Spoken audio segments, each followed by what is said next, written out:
제12호 태풍 오마이스가 조금 전 제주 서귀포에 상륙했습니다.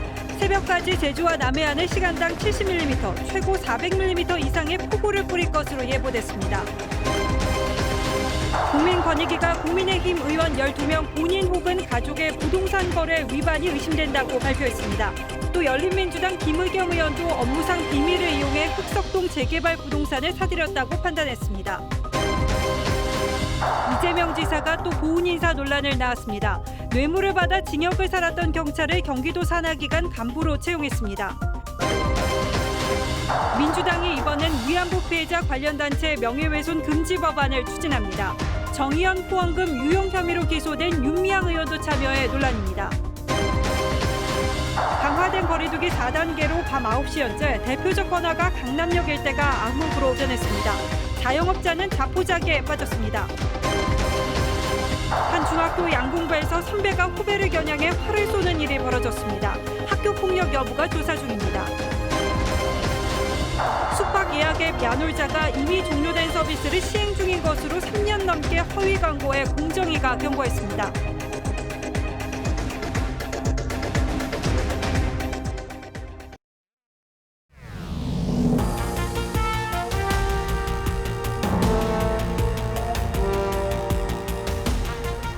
시청자 여러분 안녕하십니까? 뉴스9의 신동욱입니다. 제12호 태풍 오마이스가 지금 제주도를 지나고 있습니다. 올 들어 우리나라로 향한 첫 번째 태풍인데 위력은 얼마나 되는지 제주를 직접 연결해서 확인하겠습니다. 자, 신유만 기자, 거긴 어디입니까? 네, 제주 서귀포 성산항에 나와 있습니다. 최대 400mm에 이르는 큰 비가 예보돼 있다고 하는데 태풍의 위력은 어떻게 느껴집니까? 네, 지금 태풍의 중심은 제주 북동쪽 해상으로 빠져나가고 있는 중입니다. 제12호 태풍 오마이스, 비가 많은 태풍입니다. 지금 30분 전부터는 천둥과 번개도 많이 치고 있습니다. 기상청에서는 지금 제주 전역이 태풍의 눈에 들어가면서 지금 비바람이 잠시 잦아들었다고 예보했지만 점점 더 비바람이 다시 많아질 것이라고 예보했습니다. 태풍 오마이스는 1시간 전쯤 제주도 남쪽 해안에 상륙했습니다. 당초 제주 서쪽 해안을 따라 북상할 것으로 예상했지만 동쪽으로 태풍 경로가 바뀌었고 이동 속도는 점점 빨라지고 있습니다. 태풍의 중심 기압은 998헥토파스칼, 순간 최대 풍속은 초속 23m가 넘습니다. 25m가 넘습니다. 비교적 소형 태풍이지만 시간당 최대 20mm에 이르는 강한 비를 동반하고 있습니다. 태풍 북상 소식에 제주의 각 항구와 포구에서는 여객선과 어선 등이 긴급 피항했습니다. 제주공항으로 가는 항공편 80여 편이 결항됐고 여객선 결항도 잇따랐습니다. 지금까지 내린 비는 한라산 산간 지역을 중심으로 진달래밭 87.5, 삼각봉 81, 윗새오름 64mm 등이지만 기상청은 기존의 정체전선과 서쪽에서 유입되는 저기압이 태풍과 합쳐지면 내일까지 제주에는 최대 400mm까지 비가 내릴 것으로 예상했습니다. 제주 서귀포에서 TV조선 신유만입니다. 예, 오마이스는 조금 전 제주를 통과해 지금 남해안으로 향하고 있습니다. 세력이 약해지긴 했습니다만 태풍이 상륙할 것으로 예상되는 전남 여수 부근 남해안 일대 주민들은 지금 크게 긴장하고 있습니다. 역시 취재 기자 나가 있습니다. 오선열 기자. 네, 전남 여수 국동항에 나와 있습니다. 자, 지금 벌써 비가 많이 내리는 것 같은데 태풍이 언제쯤 상륙할 것으로 보고 있습니까? 네, 이곳 여수는 1시간 전부터 강한 비바람이 몰아치면서 태풍이 올라오고 있음을 실감하고 있습니다. 태풍 오마이스는 제주를 지나 시속 47km 속도로 북상하고 있습니다. 이대로라면 3시간 뒤인 자정쯤에는 전남 여수 앞바다까지 진출할 것으로 보입니다. 남해상에는 현재 태풍주의보가 내려졌고 전남과 경남 등 남해안 지역에는 태풍특보로 발효된 상태입니다. 태풍이 북상하면서 지금까지 전남 고흥 65mm, 고성 54mm, 경남 사천 42mm, 진주 37mm가 내렸습니다. 시간당 70mm에 이르는 집중호우도 예상되는데 내일까지 남해안에는 100에서 300mm가, 지리산에는 최대 400mm의 폭우가 예상됩니다. 태풍 오마이스의 이동 경로 오른쪽에 있는 영남 지역은 밤사이 비바람 피해도 우려됩니다. 태풍 오마이스의 강풍 강력은 130km인데 순간 최대 시속 60km가 넘는 강풍을 동반하고 있습니다. 경남 창원시는 산사태나 침수가 예상되는 재위험지역 73곳 주민들에게 대피 명령을 발령했습니다. 남해안 어민들도 어선을 육상으로 대피시켰고 국립공원 탐방로와 야영장 등은 전면 통제됐습니다. 기상청은 태풍 오마이스가 내일 새벽 6시쯤 포항 앞바다로 빠져나간 뒤 온대성 저기압으로 세력이 약해질 것으로 예상하고 있습니다. 여수 북동항에서 TV조선 오승열입니다. 예, 비바람 때문에 소리 사정이 좀 좋지 못한 것 같았습니다. 다음 뉴스입니다. 국민권익위가 민주당에 이어 야당 의원들에 대한 부동산 거래 전수조사 결과를 발표했습니다. 국민의힘 의원 12명, 열린민주당 의원 1명이 문제가 있다고 판단했다는데 누가 어떤 문제가 있는지 구체적인 실명은 아직 발표하지 않았습니다. 이제 고민은 권익위로부터 공을 넘겨받은 이준석 국민의힘 대표에게로 넘어간 셈이 됐습니다. 이 대표는 이미 탈당을 권유한 민주당 이상의 고강도 조치를 예고한 상황인데 막상 그러자니 의석수가 또 고민이라고 합니다. 어떤 문제가 있는지 이태희 기자가 취재했습니다.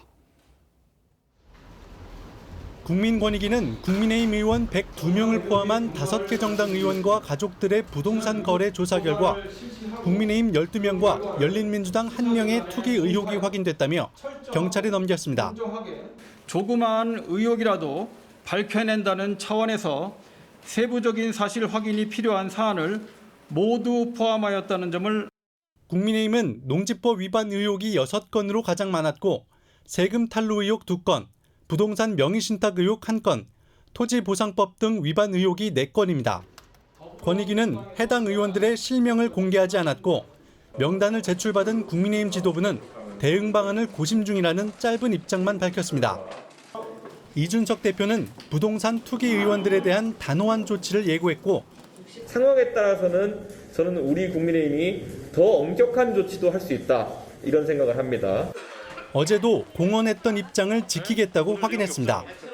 민주당과 같은 탈당 권유 등이 거론되지만 25일 본회의에서 쟁점 법안 강행 처리가 예고된 상황에서 내부 전열이 흐트러질 수 있다는 고민이 커졌습니다. 또 특정 대선 캠프의 핵심 인사들까지 대상자로 거론되면서 경선 판도의 변수가 될 수 있다는 전망도 나옵니다. TV조선 이태희입니다. 이 앞서 보신 것처럼 권익위가 발표한 부동산 투기 의혹 대상엔 열린민주당 의원도 1명 포함되어 있습니다. 실명을 공개하진 않았습니다만 흑석동 상가 매입 논란으로 청와대 대변인에서 물러난 김의겸 의원인 것으로 확인됐습니다. 권익위는 김 의원이 청와대 근무 당시 업무상 취득한 미공개 정보를 이용해 부동산을 매입한 것으로 보고 있는데 김 의원은 이름이 공개되기도 전에 스스로 입장문을 내고 전혀 사실이 아니라고 반박했습니다. 최원희 기자가 보도합니다. 권익위는 김의겸 의원이 미공개 정보를 이용해 부동산을 매입한 의혹이 있다고 보고 정부 합동특수본에 자료를 송부했습니다. 해당 거래는 김 의원이 청와대 대변인이던 2018년 은행에서 10억 원을 대출받아 재개발 예정이던 서울 흑석동 상가를 25억 7천만 원에 매입한 건입니다. 문재인 정부가 투기와의 전쟁을 벌이는 동안 연끌 대출까지 받아 투기한 것 아니냐는 의혹이 제기되면서 김 의원은 대변인직에서 물러나야 했습니다. 권익위 발표에 대해 김 의원은 부동산을 매입한 건 시공사 선정 2달 뒤라며 미공개 정보 이용이 아니라고 반박했습니다. 권익위는 또 지난 6월 농지법 위반 의혹이 있다고 밝힌 민주당 우상호 의원이 경찰에 입건되지 않은 것과 관련해 무혐의가 아니라 공소시효가 지났기 때문이라고 강조했습니다. 무혐의라고 이제 언론에서 많이 나왔는데 무혐의하고 불입건은 명시적으로 차이가 있는 부분은 민주당은 우 의원에게 잦은 탈당을 권유했지만 경찰이 입건하지 않자 이를 철회한 바 있습니다. 사실 이게 징계 절차가 아니었습니다. 정무적 결정을 한 겁니다. 우 의원을 포함해 권익위 발표 이후 출당 권유를 받았던 민주당 의원 12명 가운데 비례대표 2명만 제명됐을 뿐 지역구 의원 10명은 여전히 당적을 유지하고 있어 유명무실한 조치였다는 비판이 나오고 있습니다. TV조선 최원입니다.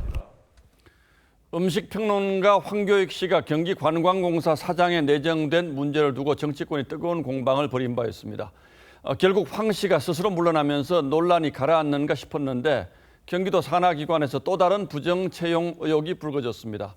이재명 지사가 소상공인 지원을 위해 설립한 경기도 시장상권진흥원이 도의회에 보고도 하지 않고 정관을 고쳐 비위 전력이 있는 전직 경찰관을 억대 연봉에 상임 이사로 채용한 사실이 드러났습니다.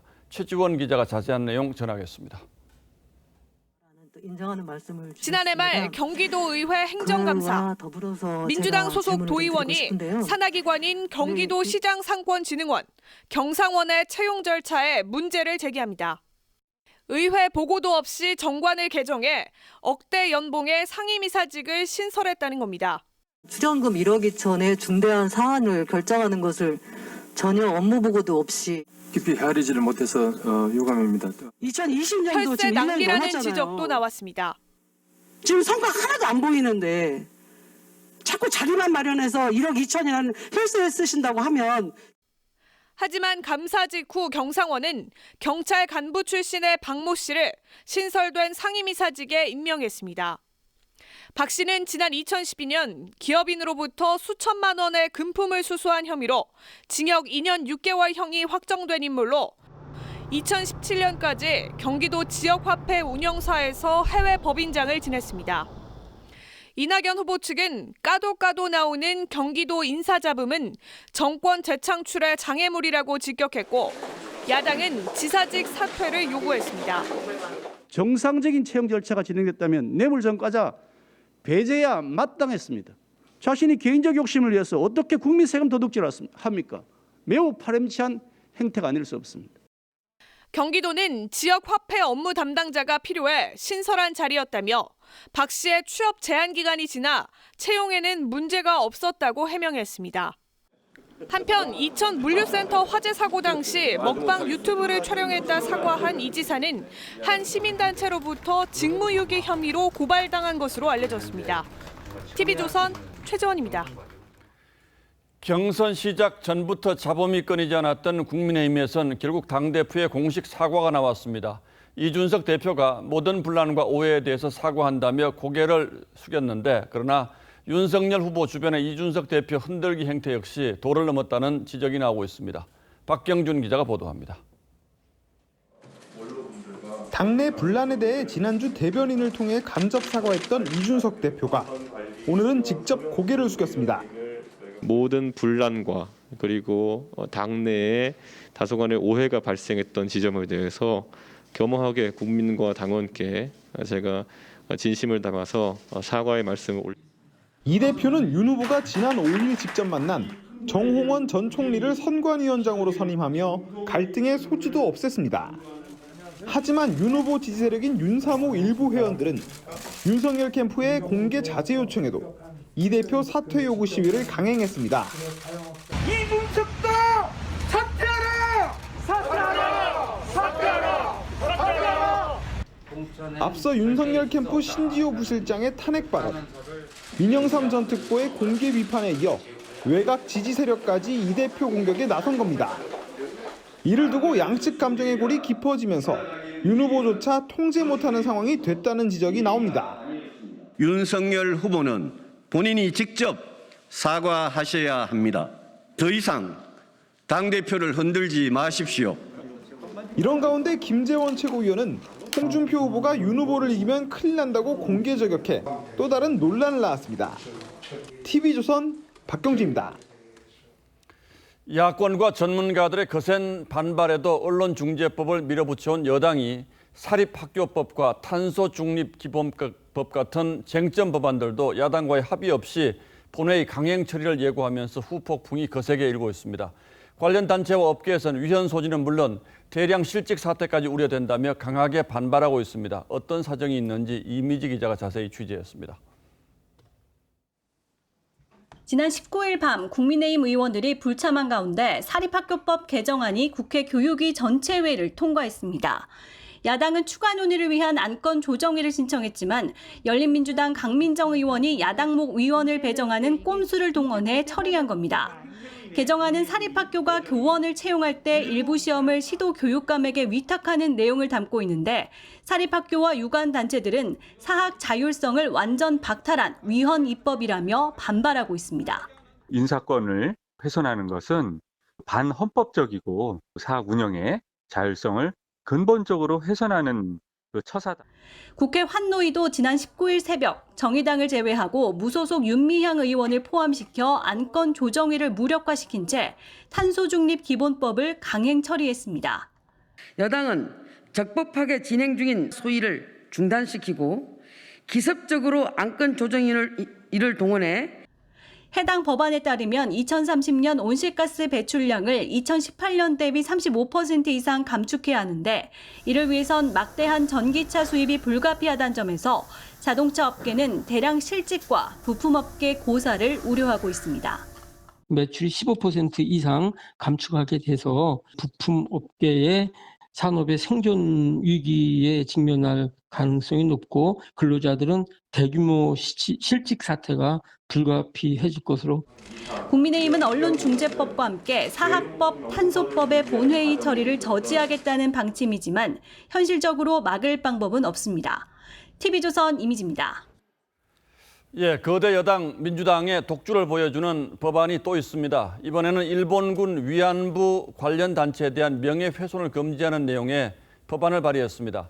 피해자나 유족에 대한 명예훼손을 못하게 하는 건 당연한 일입니다만 문제는 관련 단체에 대한 사실 적시 행위까지 하지 못하도록 한 점입니다. 이게 무슨 얘기인지 이해가 잘 안 되실 텐데 지난번 정의연 사태를 생각해 보시면 아주 간단합니다. 정의연을 비판하는 기자회견 역시 이 법에 따르면 처벌을 받을 수도 있다는 겁니다. 더 큰 문제는 사회적으로 크나큰 논란을 불렀던 윤미향 의원까지 이 법안에 서명했다는 점입니다. 보도에 홍현주 기자입니다.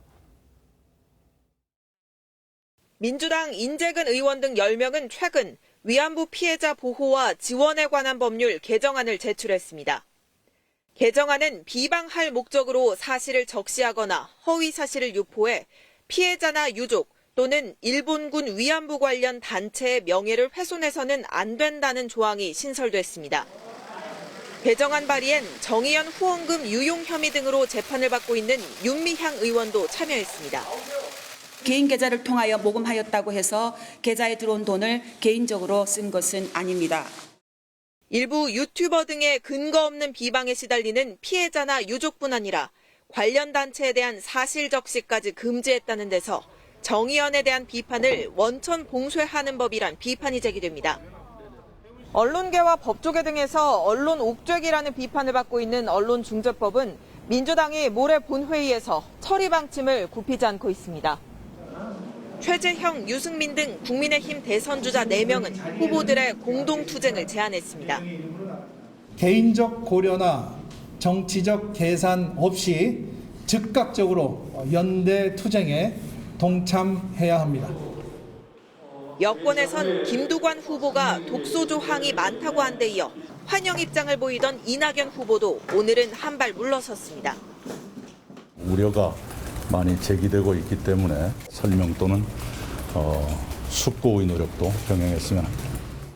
국회에 출석한 유영민 청와대 비서실장은 문 대통령이 언론중재법 개정 강행에 입장을 내지 않아 묵시적 동의를 하는 것 아니냐는 야당 지적에 해석은 자유로이 하시라고 했습니다. TV조선 홍현주입니다. 그동안 미뤄졌던 모더나 백신 국내 도입이 오늘부터 재개되면서 당장 급한 불은 끌 수 있게 됐습니다. 하지만 올해 들어오기로 한 4천만 회분 가운데 3천만 회분의 공급 일정은 여전히 알 수 없는 상황이어서 잘했다고 하기에는 아직 이런 것 같습니다. 추석 전 최대한 백신을 많이 맞춰야 하는데 앞으로 접종 일정은 어떻게 되는지 이른바 위드 코로나는 언제쯤 가능하게 될지 정은혜 기자가 따져봤습니다. 오늘 오후 모더나 백신 101만 회분이 인천공항에 도착했습니다. 앞으로 2주간 들어올 701만 회분 가운데 일부 물량으로 나머지 600만 회분은 다음 주인 9월 초까지 순차 도입될 예정입니다. 오는 26일에서 29일에 있을 40대 이하 접종엔 계획대로 화이자를, 모더나 백신은 다음 달 초부터 투여됩니다. 접종 간격을 조정하는 부분은 이제 향후 9월 이후에 어떤 추가적인 백신 도입 일정이라든지 규모 그리고 접종 기관별로 예약 상황 등을 고려해서 종합. 여기에 루마니아와 논의 중인 백신 수합으로 모더나 백신 45만 회분가량이 더해지면 당장은 숨통이 트일 전망입니다. 그러나 공급 불안이 완전히 해소된 건 아닙니다. 올해 모더나 백신 총 계약 물량은 4천만 회분. 9월부터 3천만 회분이 들어와야 하는데 공급 일정은 미정입니다. 최근 신규 확진자 10명 가운데 9명이 미접종자로 확인됐고 백신을 접종하면 중증으로 번질 위험은 85%, 사망은 97% 예방할 수 있습니다. 네덜란드 보고 자료에 따르면 한 70%까지 추가 전파를 감소시킨다라는. 전 세계적으로 4차 유행이 미접종 팬데믹이라 불리는 상황에서 원활한 공급 여부에 유행 확산이 달렸다는 지적입니다. TV조선 정은혜입니다. 네, 오늘부터 수도권 등에서는 변경된 거리두기 4단계 조치가 시행됐습니다. 이에 따라 4단계 지역에서는 식당과 카페 영업시간이 저녁 9시까지로 1시간 앞당겨졌습니다. 비록 1시간이라고는 합니다만 엎친 데 덮친 격으로 자영업자들의 피해가 더 커질 수밖에 없을 텐데 지금 상황이 어떤지 직접 확인해드리겠습니다. 자, 황선영 기자, 이미 영업은 다 끝났겠군요. 네, 그렇습니다. 제가 지금 나와 있는 이곳은 강남역 인근인데요. 제 옆쪽을 보시면 제가 지금 고깃집들이 몰려있는 거리 옆에 서 있습니다. 점원들이 한창 뒷정리를 하고 있는 모습 보실 수 있고요. 또 이미 일찌감치 불을 끈 가게도 있었습니다.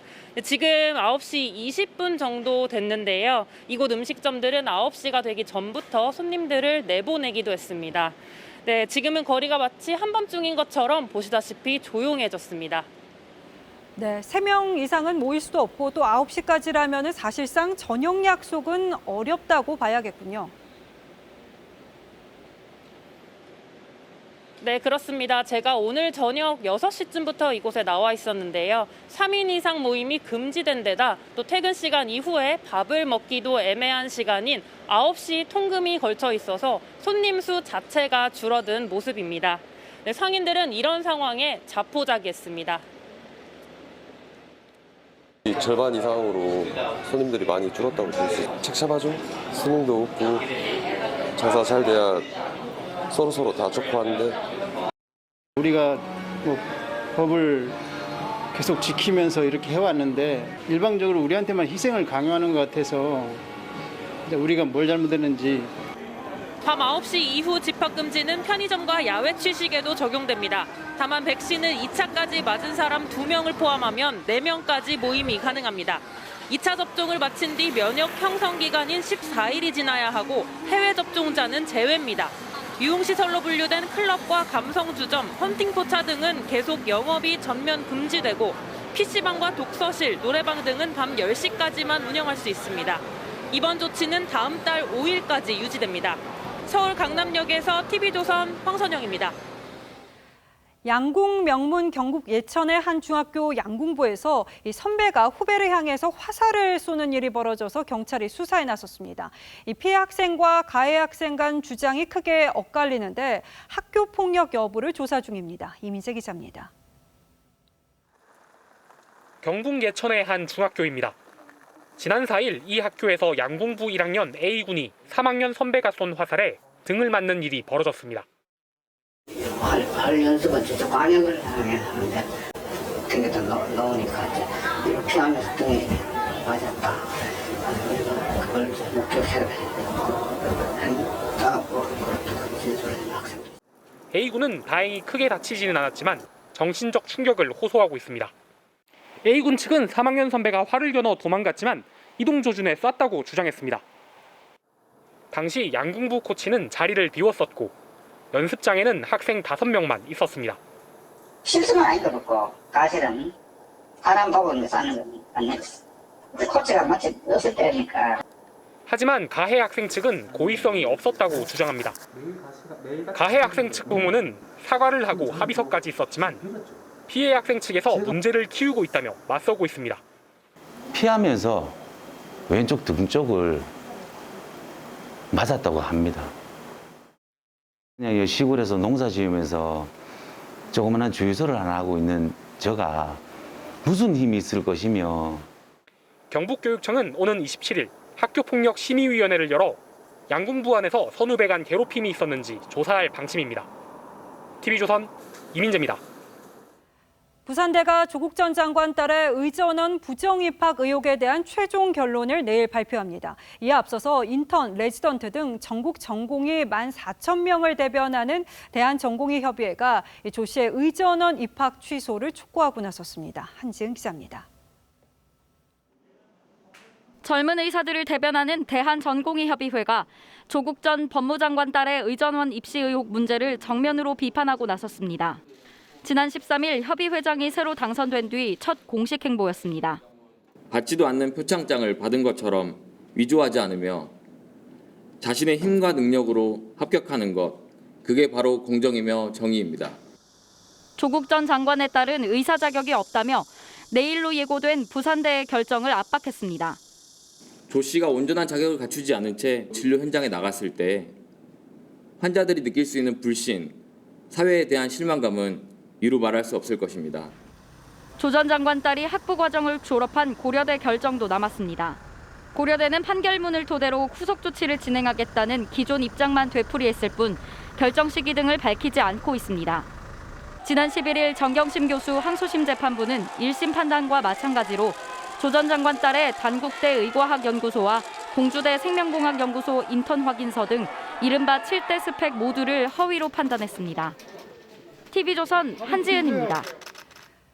김학의 전 차관 불법 출국 금지 사건 수사에서 외압을 행사한 혐의로 재판에 넘겨진 이성윤 서울고검장의 재판이 시작됐습니다. 이 고검장 측은 검찰 공소장에 문제가 있다면서 전면 부인했는데요. 검찰은 이 고검장이 대검회의에서 당시 정보 유출 관련 수사를 의뢰받은 안양지청을 향해서 왜 오버하느냐고 했다고 주장했습니다. 백연상 기자가 재판 첫날 분위기 전해드립니다.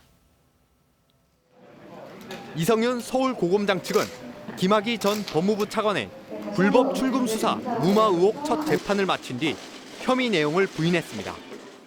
김학의 전 차관의 출국 금지에 과연 피고인이 관여하였느냐라는 부분에 관해서는 딱히 증거가 없는 것으로 저희는 보입니다. 하지만 검찰은 2019년 당시 대검찰청 반부패 강력부장이었던 이 고검장이 안양지청 수사팀에 김학의 불법 출금 수사를 막은 의혹이 있다고 주장했습니다. 검찰에 따르면 안양지청은 이규영 검사의 허위 사건 번호 공문 작성과 출입국 본부 직원들의 불법 혐의를 파악한 보고서를 대검 강력부에 보냈습니다. 하지만 대검 반부패 부장이던 이 고검장은 당시 문무일 검찰총장에게 보고를 하지 않았다고 검찰은 주장했습니다. 특히 검찰은 대검 회의에서 이 고검장이 당시 김모 수사지휘과장에게 안양지청장은 왜 시끄럽게 오버를 하느냐며 했고 김 수사과장은 안양지청장에게 전화를 해 보고서는 안 받은 걸로 하겠다는 말을 했다고 재판에서 주장했습니다.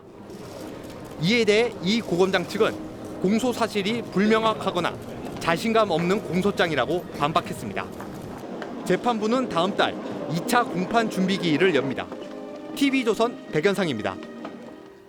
한화그룹 김승현 회장이 취업 제한 기간에 이 계열사에 임원으로 등록한 뒤에 수십억 원에 달하는 보수를 받아 논란입니다.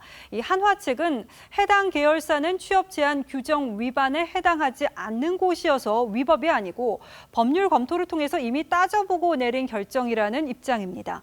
하지만 기업 총수로서 신중하지 못했다는 지적은 피하기 어려워 보입니다. 보도에 박상현 기자입니다. 지난 2월 취업 제한이 풀리며 복귀한 김승현 하나그룹 회장. 취업 제한 기간이었던 2019년 7월부터 1년 반 동안 비상장 계열사인 하나테크인에 미등기 임원으로 등록했습니다. 이 기간 받은 보수는 수십억 원이 넘는 것으로 알려졌습니다. 취업 제한 명령을 받았던 김 회장은 범죄 행위로 재산상 이득을 받은 기업과 공범이 출자한 기업, 범행으로 이득을 본 제3자가 과장급 이상으로 있는 기업에 취업할 수 없었습니다. 김 회장이 취업했던 테크윈은 2015년 삼성에서 인수한 회사로 배임이 이뤄진 2004년 당시에는 하나와 관련이 없었던 회사. 하나는 면밀한 법률 검토를 통해 취업 제한이 아니라는 판단을 받았다는 입장입니다. 하지만 김 회장이 위법이 아니더라도 하나그룹 계열사인 테크인에서 급여를 받은 건 신중하지 못했다는 지적이 나옵니다. 대주주로서 배당도 받을 수 있을 거고 기업 윤리적으로 맞는지에 대해서는 상당히 퀘스천 마크가 있습니다. 취업 제한 위반 논란에 대해 법무부는 확인 절차를 진행 중이라고 밝혔습니다. TV조선 박상현입니다. 이 자사 요구르트가 코로나 예방 효과가 있다고 발표한 뒤에 논란 속에 눈물의 사퇴를 한 남양유업 회장이 3개월째 회장직을 유지하고 있는 것으로 드러났습니다. 또 새 법률 자문도 선임해서 이 회사 매각 절차를 연기했는데요. 남양유업에 무슨 일이 벌어지고 있는 건지 김자민 기자가 그 내막을 취재했습니다. 지난 5월 홍원식 남양유업 회장은 회장직에서 물러나겠다며 사모펀드 한행컴퍼니에 남양유업 지분 53.07%를 3,100억 원에 매각한다고 발표했습니다. 이 모든 것에 책임을 지고자 저는 남양유업 회장직에서 물러나겠습니다. 자식에게도 경영권을 물려주지 않겠습니다. 그런데 지난달 말 경영권 매각을 위해 예정된 자리에 홍 회장은 나타나지 않았고 임시 주총 날짜도 9월로 미뤘습니다. 홍 회장은 여전히 회장직을 유지하며 상반기에만 8억 800만 원의 급여를 받았습니다. 최근엔 새 법률 자문을 선임했습니다. 한행컴퍼니 측은 어떤 이유인지 파악하려고 노력하고 있지만 매도인의 의도를 모르겠다며 황당하다는 입장입니다. 남양유업은 매각 방침에 변화가 없다고 밝혔습니다. 홍 회장 역시 입장문을 통해 거래 종결을 위한 준비가 더 필요할 뿐 매각을 결렬시키려는 것은 아니다라고 밝혔습니다. 공인으로서 그렇게 국민에 대해서 발표를 해놓고 그걸 질질 끄는 그것은 법적으로는 몰라도 일반 상식 차원에서는 굉장히 마땅치 못한 행동이라고 보는 거죠. 최근 홍 회장의 두 아들은 복직과 승진을 하는 등 남양 일가의 복귀설도 흘러나오고 있습니다. TV조선 김자민입니다. 온라인 플랫폼 기업들이 잇따라 공정위 제재를 받았습니다. 숙박 예약 앱 야놀자는 이미 끝난 서비스를 계속 시행 중인 것처럼 3년이나 광고했다가 경고를 받았고, 쿠팡은 납품업체 갑질로 30억 원이 넘는 과징금 처분을 받았습니다. 플랫폼 독과점 논란 속에 자영업자와 소비자 부담이 커지고 있는 것 아닌지 김주영 기자가 전하겠습니다. 숙박업체 예약 시스템을 제공하는 야놀자는 2015년 몰카 안심존 서비스를 내놓았습니다. 불법 촬영을 걱정하는 고객들을 위해 직접 숙박업소를 검사해 관심을 끌었습니다. 여기 몰카 안심존이었지? 맘 놓고 쉴 수 있겠다. 이 서비스는 1년여 만에 종료됐지만 지난해 8월까지 포털에서 야놀자를 검색하면 관련 광고가 같이 나왔습니다. 공정위는 허위 광고로 판단하고 경고 조치를 내렸습니다. 앞서 대형 유통 플랫폼인 쿠팡은 납품업체 갑질로 과징금 32억 9천만 원을 부과받았습니다. 쿠팡이 최저가를 표방하면서 납품업체로 하여금 경쟁 온라인몰에는 더 높은 가격으로 납품하도록 강요했다는 겁니다. 이런 강요를 받은 납품업체 중에는 LG생활건강과 같은 대기업도 있었습니다. 야놀자 측은 공정위 조사 착수 직후 곧바로 시정했다고 했고, 쿠팡 측은 공정위 결정이 부당하다며 행정소송을 내겠다고 했습니다. 덩치는 이제 굉장한 거대 기업이 됐는데 윤리의식, ESG 스탠다드는 아직도 굉장히 미미한 경우가 많은 것 같아요. 중소기업과 소상공인단체들은 온라인 플랫폼 업체들로 인한 피해가 점점 커지고 있다며 불공정 거래를 막는 법안을 빨리 마련해달라고 오늘 국회에 요구했습니다. TV조선 김주영입니다. 깎아준다던 세금이 도루묵이 됐습니다. 이 고령층이 주택을 팔거나 상속 혹은 증여할 때까지 종부세 납부를 미뤄주는 방안이 사실상 없던 일이 된 건데요. 당정이 함께 추진하고 있는 법안이었는데 종부세 법안을 이리 고치고 저리 고치고 하는 과정에서 사라졌습니다. 지선우 기자입니다. 집값 상승으로 종부세 부담이 커지자 현금 흐름은 부족하고 보유한 주택 가격은 오른 고령 은퇴자들의 고민은 이만저만이 아니었습니다. 작년에 1,400만 원이어서 거의 2배를 넘게 나오니까 도저히 은퇴자로서 감당이 안 되기 때문에 이거 어떻게 해야 될지 정말 난감한 상황. 당정은 이런 불만을 의식해 유주택 고령자의 종부세를 주택을 팔거나 상속 증여할 때까지 납부를 미뤄주는 법안을 추진했습니다. 하지만 지난주 여야가 그동안 거론됐던 상위 2% 종부세안을 폐기하면서 이 법안도 함께 빠졌습니다. 여당은 정기 국회에서 재논의할 수 있다는 입장이지만 법안 통과와 시행까지 걸리는 시간을 감안하면 빨라도 내년에나 도입이 가능하다는 분석입니다.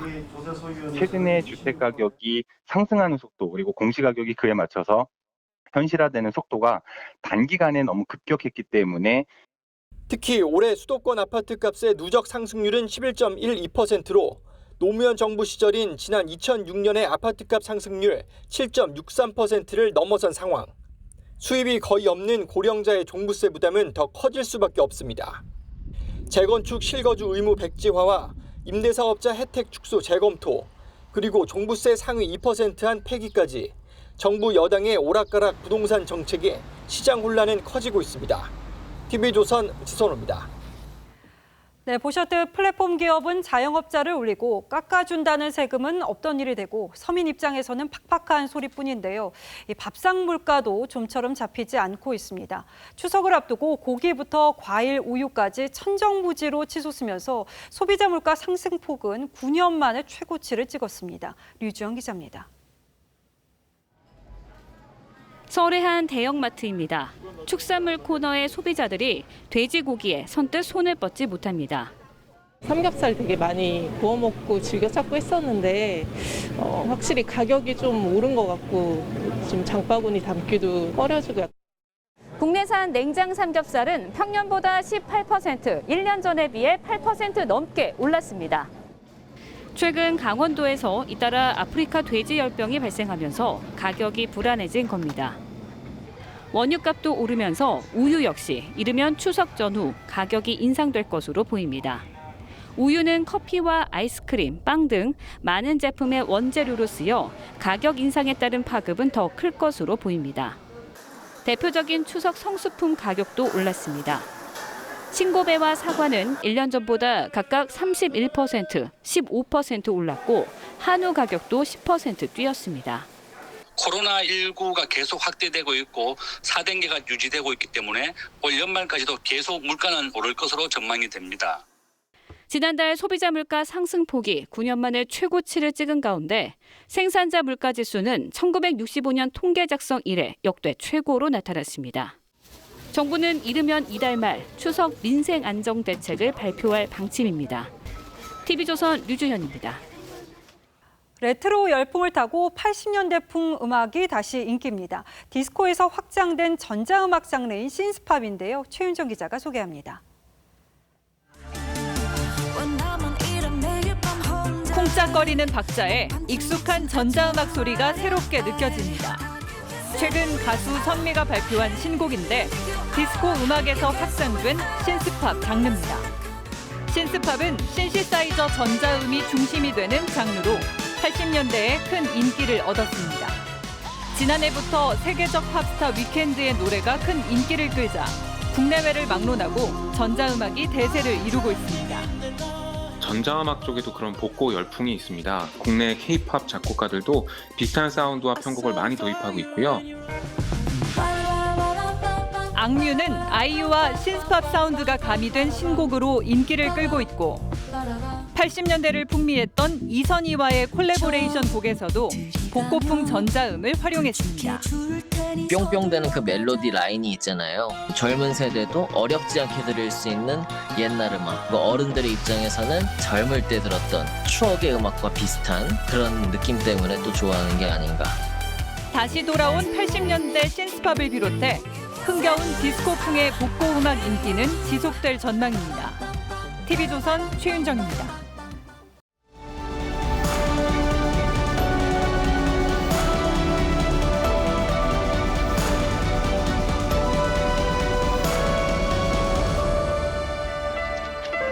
Hey, Johan. Smile. A big happy smile. 앤서니 퀸이 연기한 루마니아 농부 요한에게 기자가 웃으라고 재촉합니다. 요한은 웃어보려고 안간힘을 쓰죠. 웃는지 우는지 모를 표정을 짓다 얼굴이 일그러진 채 영화는 끝납니다. 요한은 온갖 누명을 쓰고 수용소를 전전합니다. 나치의 게르만 영웅이 됐다가 나중엔 연합군 포로 수용소에 갇힙니다. 그의 순환은 강대국 틈에 낀 약소민족의 운명입니다. 25시는 인간의 시간, 24시를 넘어선 절망과 암흑의 시간입니다. 원작 소설을 쓴 루마니아 작가 비러질 게오로규는 한국을 사랑했습니다. 전쟁과 분단을 딛고 일어선 우리가 25시를 구원할 동방의 빛이라고 예찬했습니다. 어떤 고난의 역사도 그대들에게서 아름다운 시와 노래와 기도를 빼앗지 못했습니다. 그대들은 세계가 잃어버린 영혼을 가지고 있습니다. 루마니아 정부가 유통기한이 다가오는 모더나 백신 45만 회분을 한국에 기부하기로 했다고 그제 현지 언론이 보도했습니다. 몰도바, 그루지아, 튀니지, 이집트, 알바니아, 베트남에 보낸 데 이은 인도적 지원이라고 했고 우리 당국도 협의 중이라고 했습니다. 그러다 밤늦게 외교부가 무상 공여가 아니라 백신 스와프라고 했고 이튿날 중대본이 스와프 차원의 협의를 진행하고 있다고 밝혔습니다. 구체적인 경위를 떠나 루마니아의 선의와 호의는 고마운 일입니다. 백신이 필요한 나라와 남는 나라가 협력하는 실천적인 사례인 만큼 정부는 차질 없이 받아와야겠죠. 그런데 여야 시각은 엇갈립니다. 자괴감이 드는 국격 추락이라는 국민의힘을 민주당은 정치적 셈법만 따지는 술책이라고 받아쳤습니다. 두 주장 모두 일리가 있습니다. 하지만 애당초 정부 여당이 백신을 적극적으로 확보했더라면 생기지도 않았을 논란이어서 입맛이 씁니다. 그제 청와대가 밝힌 대통령의 발언도 눈길을 끕니다. 내년 예산과 관련해서 백신이 남아 돌지언정 초반부터 많은 물량을 확보해야 한다는 지시였죠. 진작에 나왔더라면 하는 만시지탄이 될 수밖에 없습니다. 정부가 감염 억제보다 중환자 관리에 주력하는 이른바 위드 코로나 방안을 만들고 있는 것도 선우가 뒤집혔습니다. OECD 최하위 수준 접종 완료율부터 백신 선진국 수준으로 끌어올려야 가능한 전략이니까 말입니다.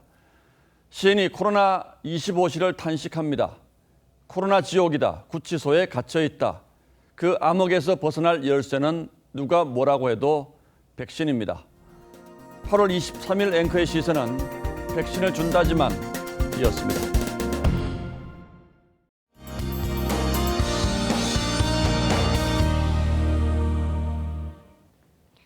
네, 12호 태풍 오마이스는 제주도를 통과해 남해안으로 향하고 있습니다.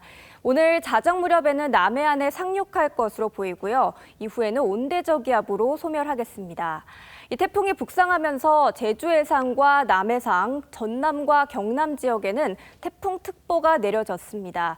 이 태풍의 정체 전선까지 겹치면서 내일까지 많은 비와 강한 바람을 주의하셔야겠습니다. 지금도 전국 대부분 지역에 비가 내리는 가운데 남해안과 제주, 중부 지역은 시간당 50mm의 강한 비가 내리고 있습니다. 이 비는 내일 낮까지 가장 강하게 내리겠고요. 남부 지역은 내일 오후부터 소강 상태에 드는 곳이 있겠습니다. 내일까지의 강수량은 남해안 지역에 400mm 이상, 제주와 남부 지역은 최고 300, 중부 지역은 최고 200mm 이상이 오겠습니다. 이렇게 강수량이 많을 뿐만 아니라 거센 바람도 동반되겠습니다. 나무 전체가 흔들리고 바람을 마주하고서는 걷기 힘들 정도로 강하겠는데요. 내일은 강풍특보가 서해안에서 동해안 지역까지 확대되겠습니다. 이 태풍은 바다에도 큰 영향을 주겠습니다. 대부분 해상에 풍랑주의보가 내려진 가운데 물결이 4m까지 거세게 일겠습니다. 이 태풍이 지나간 뒤에도 이번 주에는 비가 자주 내리겠습니다. 날씨였습니다. 예, 오늘 밤에는 특히 태풍 피해 없도록 특별히 주의하셔야겠습니다. 8월 23일 뉴스9는 여기서 모두 마치겠습니다. 시청해주신 여러분 고맙습니다.